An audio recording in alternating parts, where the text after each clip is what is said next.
So imagine now I'm a pastor, right? At a point of time, I actually went to prison to do ministry. Oh, wow. Yeah. And my greatest fear is to meet one of ex-convicts. Or someone that put in jail there.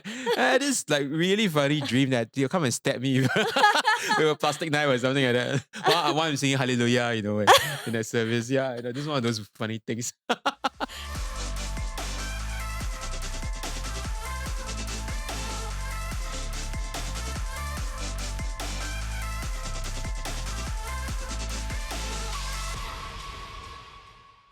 Hi, everyone. This is Shulin. Before we begin, you can show your support for After the Bar by giving us a 5-star rating on Spotify and hit that follow button if you're tuning in on YouTube.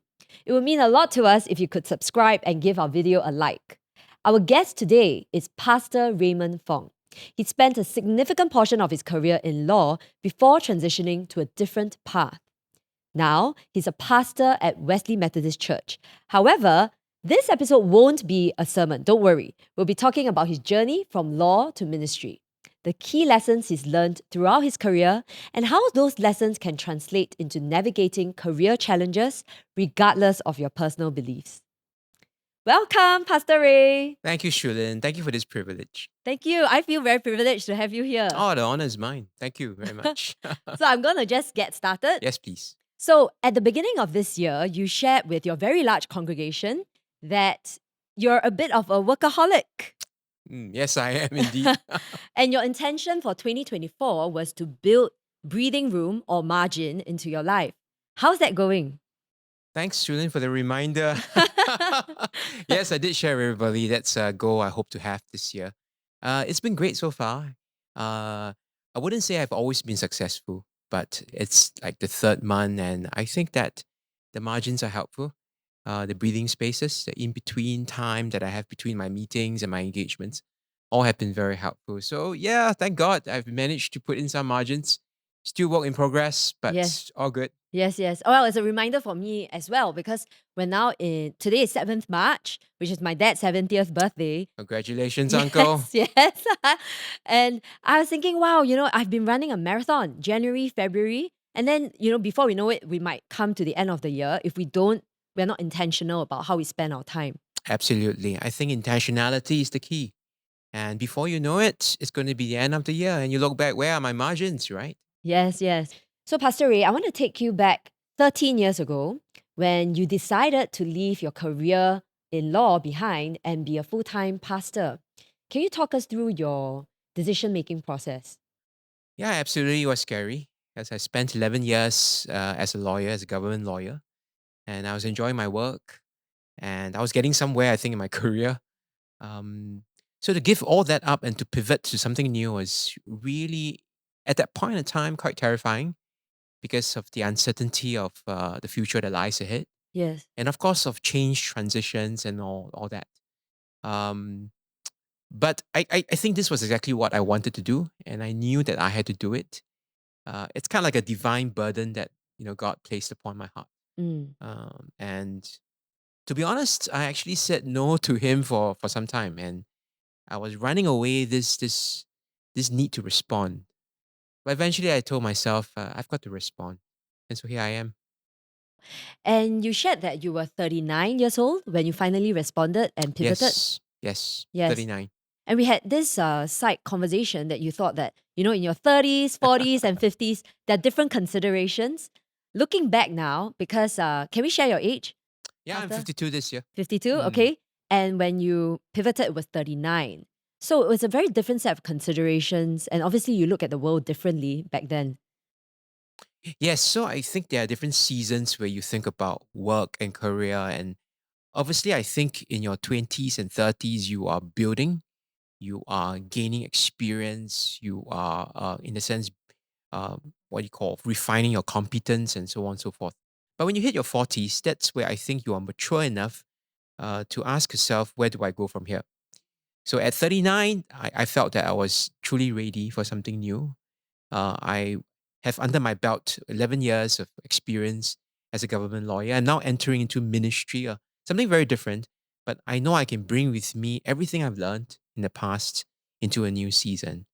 But now, in getting into my 50s, a young senior, that's what they call me. Um, it's really different. It's a season where I feel I need to begin to mentor the ones that are younger, and I begin to bring my wisdom to the table in a different way.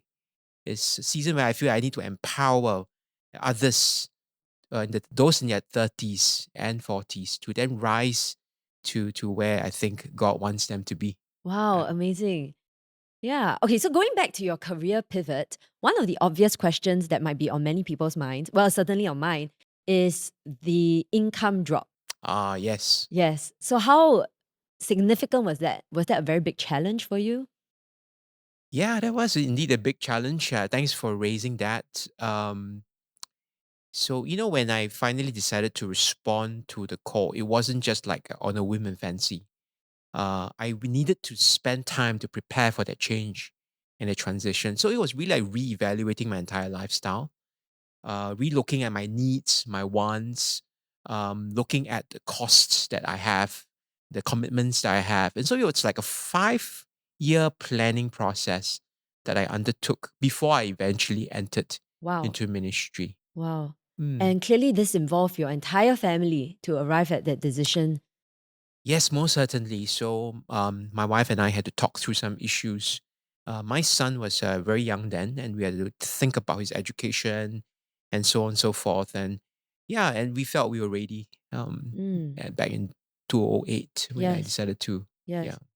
Okay, so I'm going to ask a rather intrusive question, but as a pastor on your salary, does that require really big lifestyle changes? Because I saw your lovely wife post on Facebook, and she posted a photo of you, your son, and herself on holiday in Thailand. And she said, "Oh, we very seldom go to anywhere further than Malaysia." So my first thought was, wow, maybe you have to be very prudent with your finances. That's Well, why. yeah, thanks for that question. And thanks for your concern as well. It's not really because of finances that we can only go to Malaysia or Thailand. It's really because of us conflicting schedules. We just couldn't find a time where we could go for a longer holiday. I see. Um, Back to your fundamental question as to whether we watch in terms of costs and Mm, in terms of salaries and all that. Certainly, there has been a pay cut. When I mm, transited from the legal to church yes. work, and that's something that we factor in. That's something that we know that we have to pay the price, and for us, it's worth it. Mm, Yeah, because there is something larger than just the financial remuneration we get from our mm. work. Yes, yes. So talking about putting money aside, there is a big sacrifice in terms of your time because you once told me that you literally work almost every day. I do. Yes. I take only one day off in a week. Yes. And my work is pretty 24/7, which means in the middle of the night, we get an emergency call for pastoral care. Maybe some church member passes on and requires us just to be there, or someone is just about to pass on. Mm, And the family really hopes that one of us can go down to do a pastoral prayer. mm, That's part and parcel of our work. So, mm. yes, you're right. Time is really a big factor. And that I think is the larger sacrifice more than anything else. Yes, yes. In fact, it sounds like it's more intense than private practice for the lawyers who are listening to this. Okay, to be honest, it's a different kind of intensity, right? Yes, When I yes. was a lawyer, I brought work home as well. I was working on my case 24/7. It's a different kind of 24/7. Mm, um, it's just a different kind of intensity. Yes, yes. Mm. When you look back on your journey, were there moments where you wrestled with self doubt and wondered if you made the right move? Yes, yeah, most certainly. There were times when I really wondered, yeah, if this is the right thing to do. Because there have been moments, even in church work or ministry, where it's really challenging. Mm, It's really challenging because primarily it involves people, the lives of people. And it's not something that, like, a piece of work that you finish and you move on, because you can't move on with people's lives. People will constantly return to you in different seasons of their lives with different needs. And sometimes you wonder if it's really worth it just to carry on loving, carry on caring for people. And so it ain't easy. So yeah, there have been times when we're wondering whether this is the right thing. But having said that, I do go back to the process and the journey of being called and responding to this call to be a pastor. Mm. And because it's a divine call, and I always go back to God, in a sense, I do get a sense of affirmation and a conviction that I'm right where I'm supposed to be, even though it can be challenging sometimes. So 10 years ago, Pastor Ray, I met you at Wesley. And I remember thinking, wow, this is a pastor. I had no idea you were just starting out on your journey. So I'm curious now looking back, and now you're a pastor leader, you're a pastor in charge at Wesley. What would you say to your younger self when you were a young pastor? I think if I could roll back time and talk to my younger self, I will tell my younger self, hey, don't be so insecure. It's okay. It's okay not to be okay. It's okay to fail once in a while. Because when I first started out in pastoral ministry, as with every new career, so to speak, you tend to want to overcompensate. You tend to want to prove yourself. But if I had the chance to speak to my younger self, I'll tell myself, hey, it's okay. You don't really have to prove anything. Um, in that sense, allow space for yourself to grow as well. Mm. That's what I would say. Mm. So, Pastor Ray, in terms of setbacks and lessons learned, I'm sure you have a number of them. Can you share one example which maybe set you up for success later on?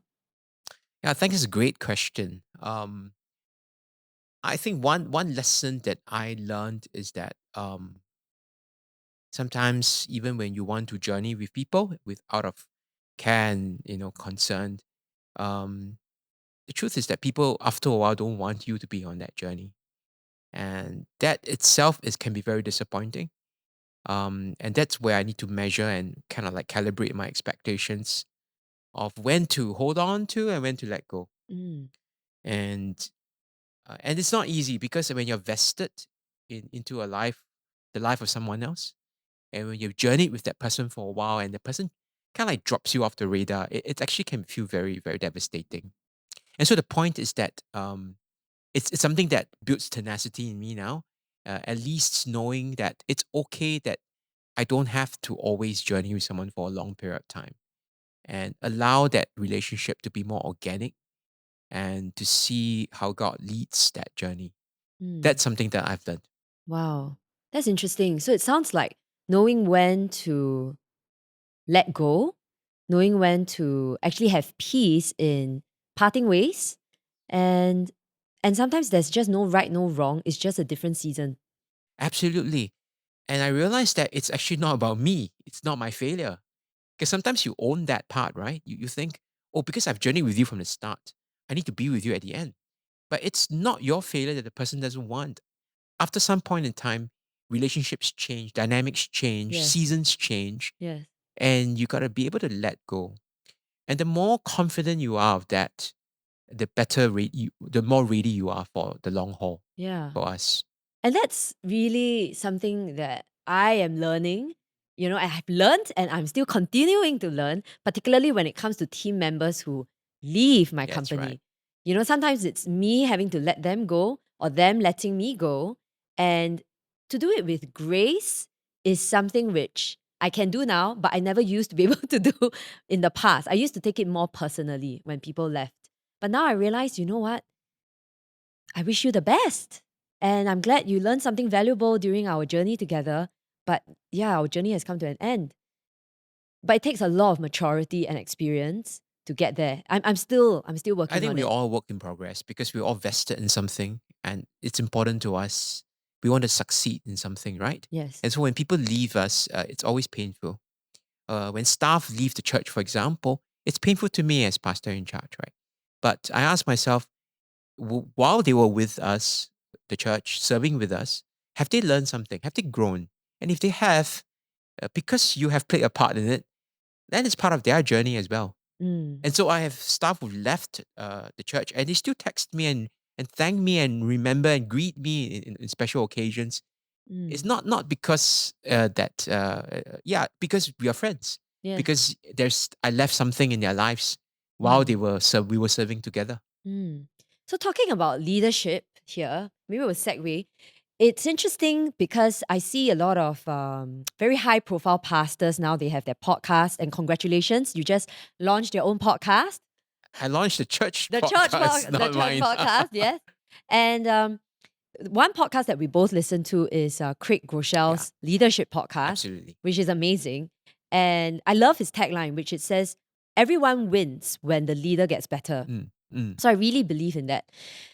Can I ask you, what were some of your leadership lessons or challenges when you moved from a smaller church, Faith Methodist Church, to a much bigger church, right? And I know we had this conversation because Yeah, a lot of people congratulated you, like, "Hey, Pastor Ray, you got promoted." And then you shared with me, like, "Shulin, actually, it's not promotion. It's a much bigger job, yes, but it's the same job." yeah. So can you tell us a little bit more about that transition from a small organization to a much bigger organization? Yeah, to begin with, faith itself is big. Yeah. But Wesley is huge. Wesley is like an aircraft carrier. And so, um, really, in terms of moving to a much larger church like Wesley, the first leadership lesson is that I can no longer do things the way I used to do. I have to learn to let go. I've learned to be more focused on strategic planning, strategic leadership instead of operational leadership. I have to learn to empower and entrust my pastors, my staff to be doing their work. And I need to be able to pick up their failures as well. Because as pastor in charge, you are sometimes in a way responsible. A- And and that means that you need to have the certain perspective to be able to say, I may not be directly involved in this, but I sure will stand by my staff. I sure will support my staff because I trust them. And so how you build that trust becomes the focus of your leadership rather than making all the minute decisions, rather than stepping in to like give your views on the operations. So it's kind of a pivot of leadership that I had to, yeah, like move on to Mm. when I came to Westy. Wow, but that must have been quite a shift in terms of your mindset. Yes, I think it was a shift because I was still trying to get into ops. I was trying to like give input on many things. I realized that I just didn't have the bandwidth. Mm. And then I told myself, this is not going to be the way I lead. It's going to Yeah. be a different kind of spiritual leadership. Wow. And it almost sounds like a CEO role. If yeah, I mean, I run my business. Yeah, I only have 8 people and I like to be very hands-on. So but obviously if my company grows, there's no way I can be as hands-on. That's kind of what you experienced, I guess. absolutely. So you need to pivot to new ways of leading. So in a large organization, like I've got like 100 staff, Hmm. and together with the pastors, we are like 119 or 117 thereabouts.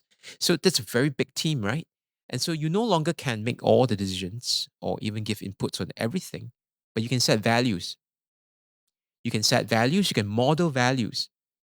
You can get into a season where the entire organization agrees that these are important, and then that's the directions, that's the focus, and then you help to move the organization to a new place.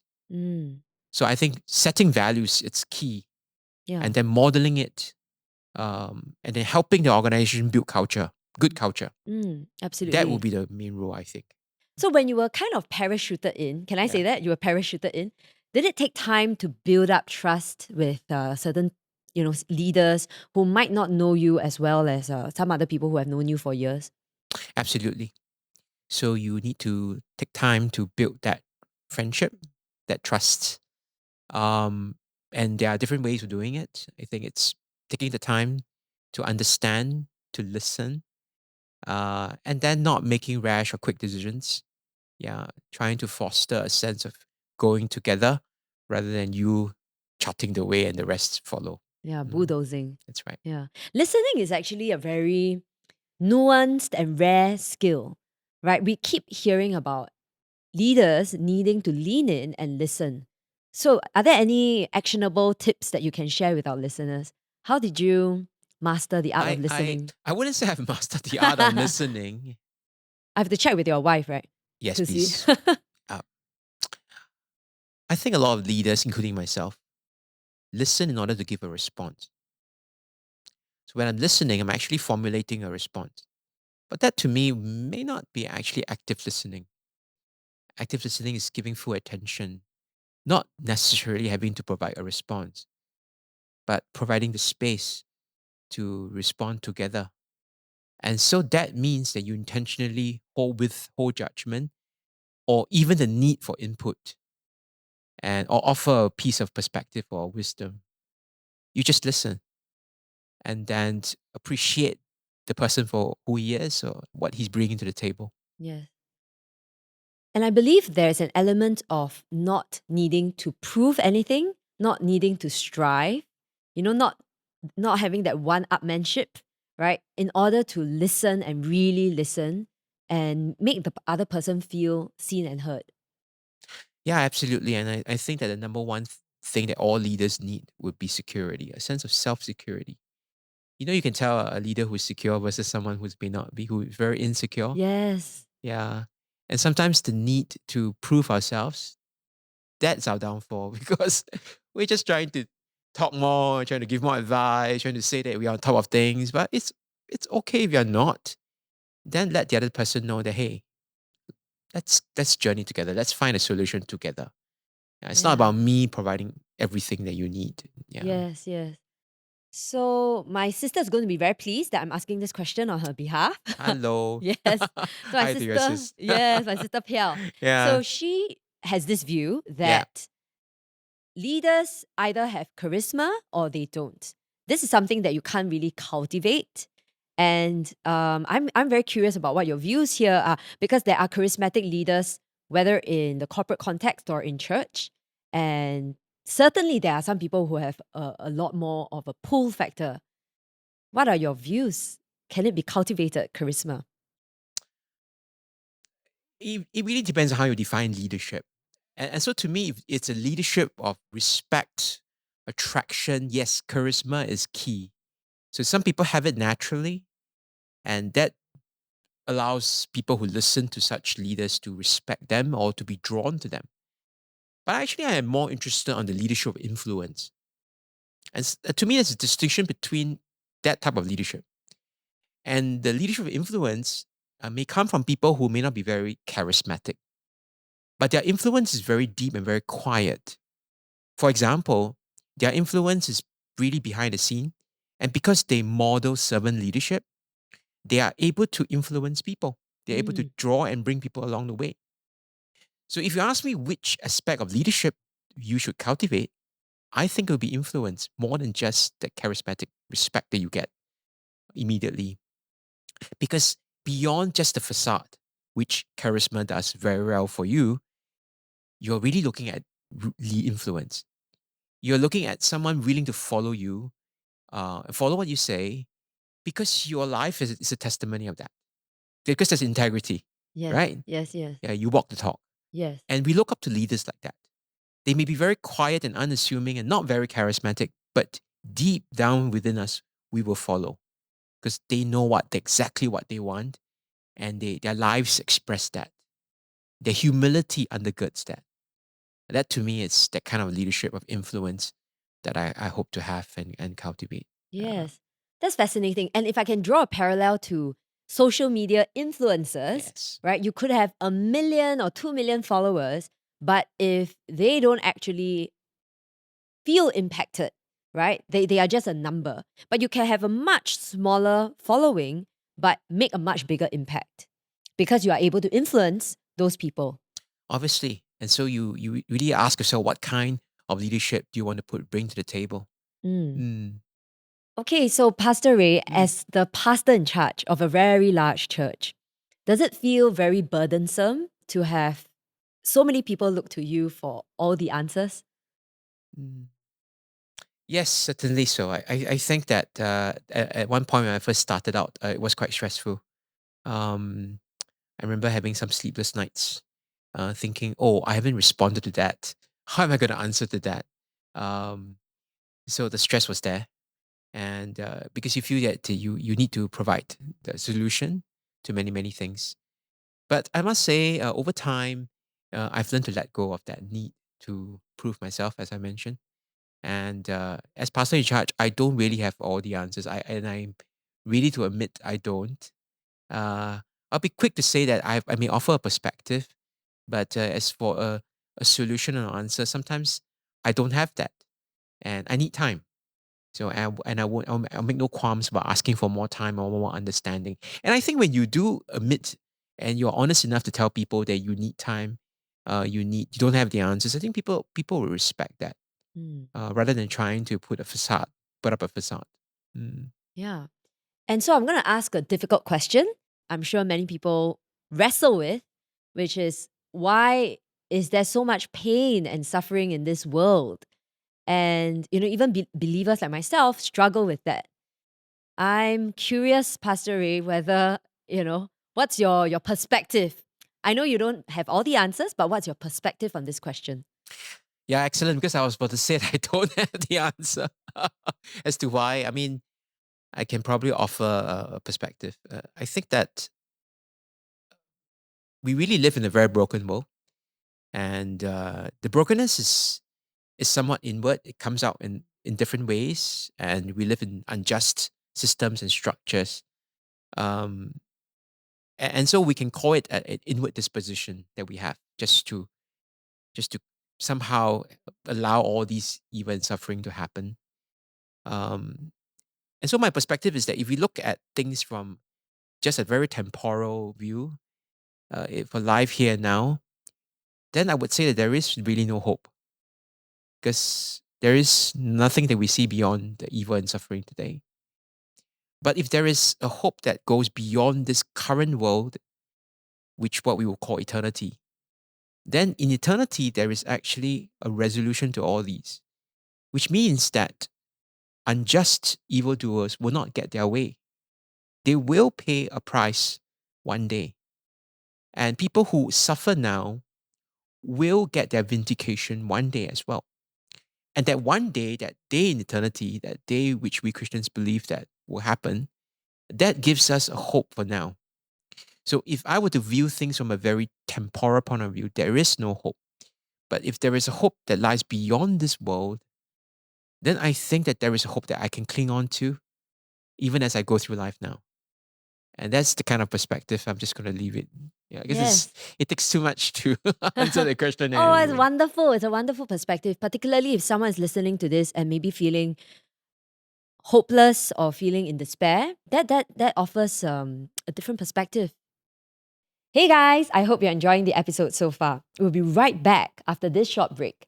Please show your support with a 5-star rating on Spotify or a thumbs up on YouTube. This would really help After the Bar to make a much bigger impact. Thank you so much, and I trust you enjoy the rest of the episode. So, let's talk a bit about your journey as a government lawyer, a deputy public prosecutor. Quite a mouthful, we will say DPP. In just a few lines, could you describe what a DPP does? A DPP basically represents a state to prosecute a criminal charge, which can be tendered against a person or an organization. What a DPP would do is to gather evidence, evaluate evidence, and then present the evidence in court to make out the case. And the test is beyond reasonable doubt. That's the legal term for that. And so it's incumbent on the state to prove that. And then the judge will make a decision. But the DPP is an integral part of that process, the justice process. Mm. And as a DPP, were you specializing in particular offenses? As a DPP, I did all kinds, I mean, in terms of prosecution, all types of offenses, from what we call crimes that are prosecuted in the subordinate courts, and then crimes prosecuted in the High Court and Supreme Court, Court of Mm. Appeal. Okay. Mm. So, full disclosure, I was a DPP as well. You were a DPP for a good 11 years. I was a DPP for 4 months. It didn't last very long, but it was sufficient for me to do a trial by myself. And I got to see, let's say, a different side to Singapore society. And one of the things I really wrestled with, and I'm sure many other DPPs do as well, is whether the accused person being prosecuted could be innocent. Is that something that you struggled with too? Yes, most certainly. So I think that here's what when I look back at my years as a DPP. I spent 5 years in the Attorney General's chambers, and then another 5 years doing some prosecution work in the Ministry of Manpower, where I was a legal director. But throughout the 11 years, um, I felt I needed to, in some sense, trust the process. So there's a process of investigation by the police or the authorities. And each step of the way, my role is to evaluate and look at the integrity of the process. And if the integrity is in place, then I would trust the court process in terms of advocacy, in terms of opportunities to allow the accused to have his say. Um, so, yes, while there are concerns that an innocent person may be charged and then convicted wrongly, to be honest, um, that didn't really play out so much during my time.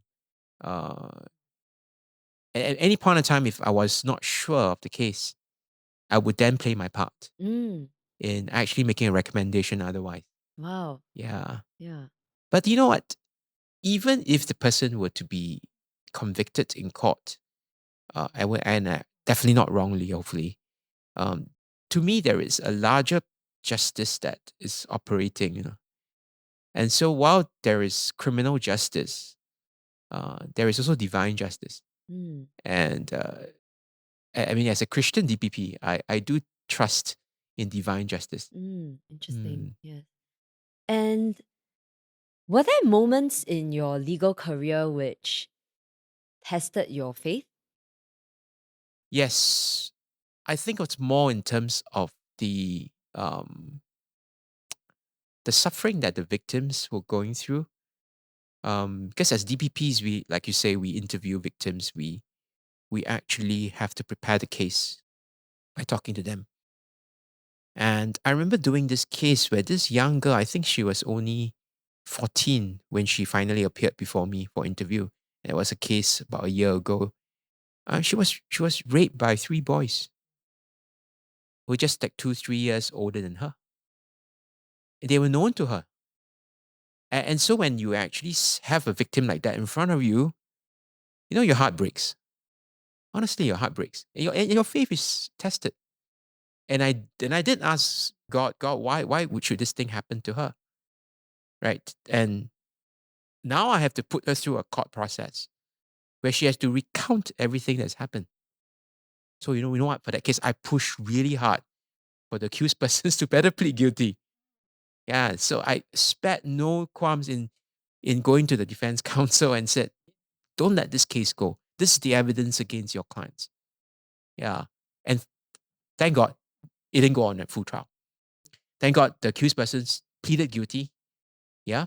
And she didn't have to testify. But if she had to testify, I think I would have to put her through a horrible time. Yes. Oh, thankfully. And the defense counsel will have a terrible time too, having to question her on the stand. I think that's one of the moral dilemmas Mm. of defending a client, making Yes. sure a client has the full works of justice. Yes. But in the process, you may have to do something to the victims Mm. in order to defend your Yes. client. Yes. We had a couple of defense counsels, Shashi Nadan and Oh, okay, Sunil. that's great. Yes, Good but choice. I didn't ask that question. So maybe next time I will. Yeah, we'll Yeah, bear that yeah, in mind. yeah. So when I was a DPP, I looked at all sorts of cases, a lot of sexual assault cases actually. I saw a lot of upskirt photos. I saw photos of deceased babies, very horrific traffic accidents, and that took a toll on me. I can't imagine how it must be like for you where you were doing it for 11 years. And I'm sure you know that the AGC, they are now rolling out mandatory mental health checks for prosecutors who are dealing with the death penalty case. What are your views on this? I think the death penalty was something that I personally did struggle with. Yeah. So in my own sense of reasoning, I think that death penalty, you make a case out for a murder charge because a life for a life. I think you can't reasonably argue a case for that. But death penalty for drug cases, it's a little difficult for me. Mm, And most of our death penalties today are really on drug cases. yeah. Yeah. And so I wrestle with that. And I still do. Um, I recall one case that the accused was very young and he was obviously bringing in drugs for a larger operation. So he was caught at Changi Airport. So it's open and shut. It's clear case. There's no way. So he admitted. Um, so actually he could have been convicted then, but he asked for an opportunity to address the court. And so he was given a chance to speak. And when he went up, all he did was to apologize to his parents. Wow. And he said, Mom and Dad, I'm truly sorry. And that's all he said. And the whole courtroom was stunned into silence. Wow. And here we have a young man who's going to face the gallows, just wanting to express his deep remorse for how he has let his parents down. So to me, that was a moment where what's happening? And so these are moments where we wrestle, Yes. with what we do. Yes. Yes.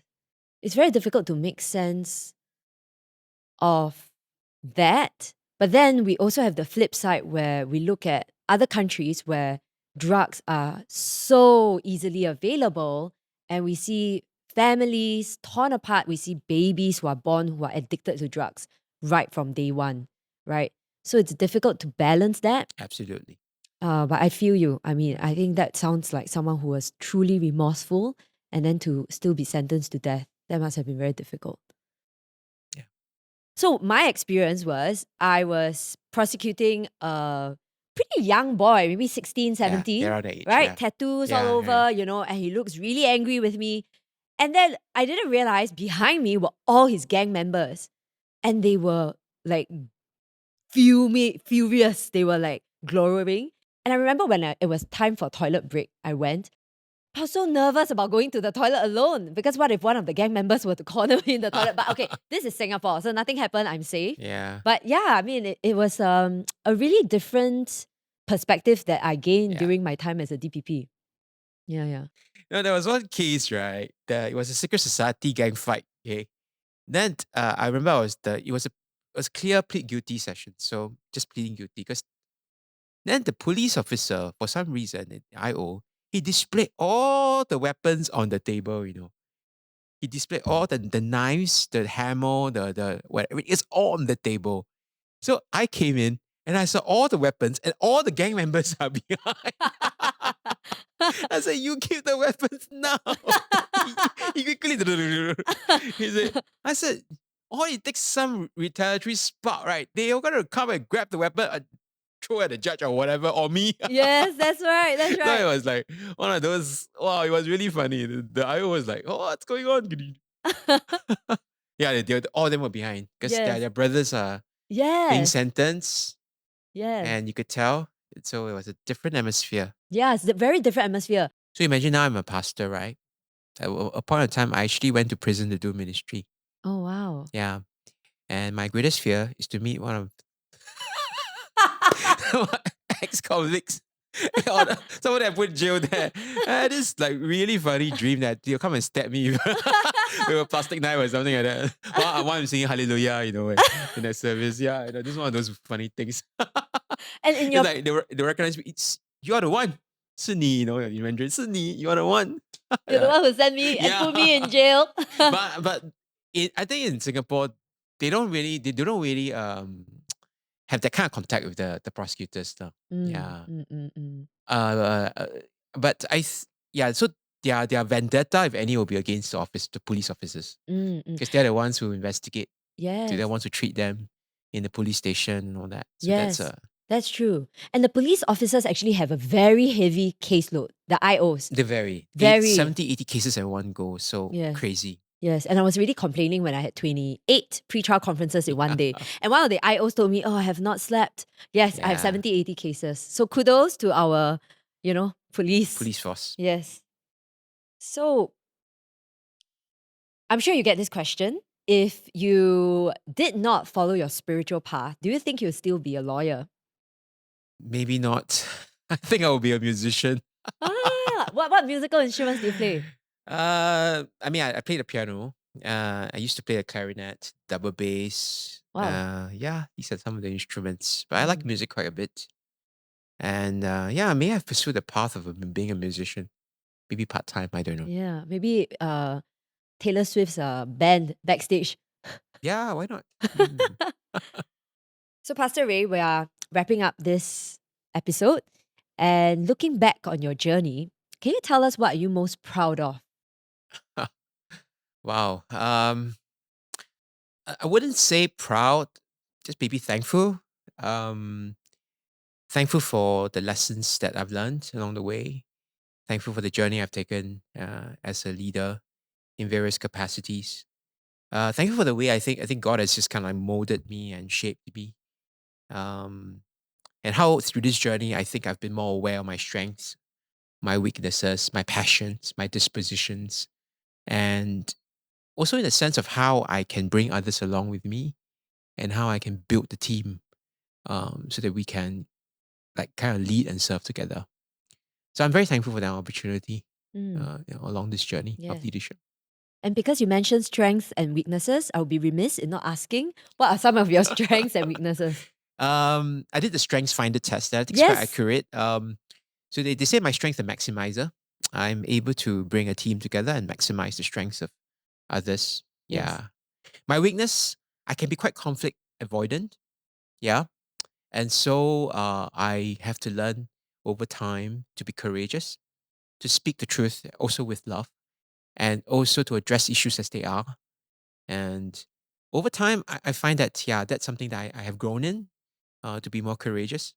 But it's definitely an area I feel that I need to always be looking out Yeah. for. Yeah. It's never pleasant to have an unpleasant conversation. It's never pleasant to do that. It's never, yeah, you're right. Mm, It's never mm. pleasant, but sometimes it's It's necessary. so It's a necessary. crucial conversation, right? Mm, You got mm. to have it. Like Yeah. Pastor Gladwin said, there's no comfort in growth, And and there's there's no no growth growth in and comfort. comfort. Yeah. Yeah, I really like that. Okay, so last question. What advice do you have to someone who's listening to this Uh, and they are considering making a major career pivot like you did? I think the first question is really, you got to be really honest with yourself. Why do you want this pivot? Are you running away from something? Are you not being courageous to face up to a real situation? Um, are you looking for an escape route? Are you trying to change things without changing yourself? So really, that honesty only you can face yourself and ask those very authentic, very soul searching kind of questions, right? Now, if you're sure that yes, you really want to pivot, then I think is this the right time? Because there's a right time for everything. Is this a responsible time? Because you may have other commitments, financial, or otherwise, or other obligations that may not permit you to do that pivot right now. So, is it being responsible? Is it being right? The right timing? These are considerations you need to think through and work through. I would also advise you to talk to mentors, talk to people you trust, to offer you a perspective about yourself. Maybe a blind spot that you can't see, maybe an area of kind of like maybe you have kind of like overlooked, and that's important in your overall consideration of that pivot. If all things are aligned, then go for it. Go for it because you don't want to come to a point where and you regret not having taken that leap of faith. Yes, absolutely. Love that. Thank you, Yeah. Pastor Ray. That was excellent. So I'm going to ask you some questions, personal Okay. questions, Okay. the rapid fire Yeah. round. Yeah, before we wrap up this episode. So, Pastor Ray, what's your favorite food? Wonton mee and durian. Oh, nice. Very specific. And what's one thing about you that surprises you? My ability to multitask. And what do you do on your off days? My off days, I tend to swim. I would have lunch with my family. It's quite a secret thing we keep. Read and just to sleep in a little bit more. What book are you reading now? What book am I reading now? Oh, that's a good question. I'm reading a book on the Return of the Prodigal Son by Mm. Henry Nouwen. Yeah, it's a good Oh, book. Yeah. wow. And what's your favorite contemporary song? Well, Taylor Swift is in town, so it's 22. I really like that one. Otherwise, it's Ditto by New Jeans. Oh, Yeah, nice. the Korean group. Wow, very hip, Pastor Ray. What's your favorite worship song? Be Thou My Vision. I really like that hymn. It's Mm. like a classic. And what do you like most about being a pastor? It's an opportunity to care for others and to hear the stories of their lives and to journey with people. Mm. Do you have a motto you live by? Yes, be a blessing to someone every day. Wow, love that. I believe we are blessed to bless others. Got it? And what are you most looking forward to in 2024? My year-end holiday. Oh, nice. Where are you going? No plans, so hopefully Korea, Okay, not Malaysia this not time. Malaysia. Okay. And what's the first word that comes to your mind when I say the word bar? Whiskey. Oh, But I don't drink. the irony. Yes. But thank you, Pastor Ray, for Thank you, coming on the Shulin, for podcast. this opportunity. Yeah, Yeah. it's been great having you. I mean, I must say that I was a bit apprehensive about having Pastor Ray come on my podcast because I wasn't sure like how my listeners would respond, given that you are a pastor, but you are a lawyer turned pastor. So the reason why I wanted to invite you was A, you were willing, and B, I want to believe that my listeners are open minded enough to also learn from you. So Learn from each other. yes, Yeah, yes, and yes. thank you for the opportunity to Thank share. you. Thank you so much, Pastor Ray. So if you've enjoyed this podcast, then be generous and share with all of your friends, family, colleagues. And you know what? Follow us on social media. Follow me on LinkedIn and follow Pastor Ray's church, Wesley Methodist Church, on their Instagram. Support their podcast. So we'll see you next time on After the Bar. See you. A big thank you to Pastor Raymond for sharing his insights and his lessons with us today. To our listeners, I hope you found this episode enjoyable. If you're listening on YouTube, feel free to leave your comments below and don't forget to hit the subscribe and thumbs up button. For Spotify listeners, hit the follow button and consider giving us a 5-star rating. It would be really great if you could share this episode with your friends so they can join us too. Thank you, and I'll see you on the next episode of After the Bar.